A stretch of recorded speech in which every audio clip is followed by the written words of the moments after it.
खंड 13 लक्षागृह की साजिश। पांडवों की लोकप्रियता दिन ब दिन बढ़ रही थी। युधिष्ठिर अपनी न्यायप्रियता और नीति से, अर्जुन अपने अपराजेय धनुर्विद्या कौशल से और भीम अपनी शक्ति से पूरे हस्तिनापुर में सम्मान पा रहे थे।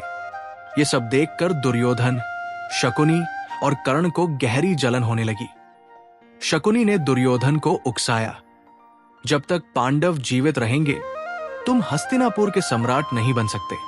हमें कोई ऐसा उपाय करना होगा जिससे वे हमेशा के लिए खत्म हो जाए।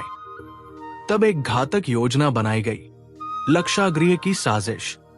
धृतराष्ट्र ने छलपूर्वक पांडवों को वाराणावत भेजने की घोषणा की। उन्होंने कहा, पुत्रों, वहां एक उत्सव आयोजित किया जा रहा है, तुम वहां जाकर कुछ समय के लिए विश्राम करो।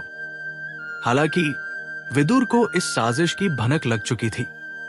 जब पांडव विदा हो रहे थे तो उन्होंने गूढ़ भाषा में युधिष्ठिर को संदेश दिया, जहां साजिश हो वहां सावधान रहना।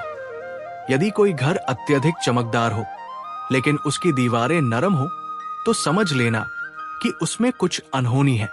वाराणावत पहुंचने के बाद पांडवों को एक सुंदर महल में ठहराया गया, लेकिन वे नहीं जानते थे कि यह महल मोम, लाख और अन्य ज्वलनशील पदार्थों से बना था। रात में जब सभी सो रहे थे तभी भीम को संदेह हुआ।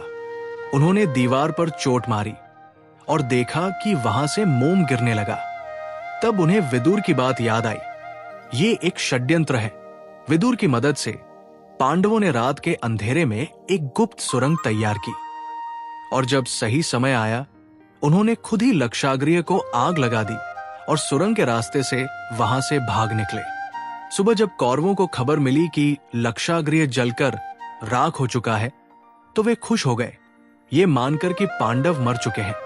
लेकिन वास्तव में पांडव अब गुप्त रूप से जंगल में छिपकर रहने लगे।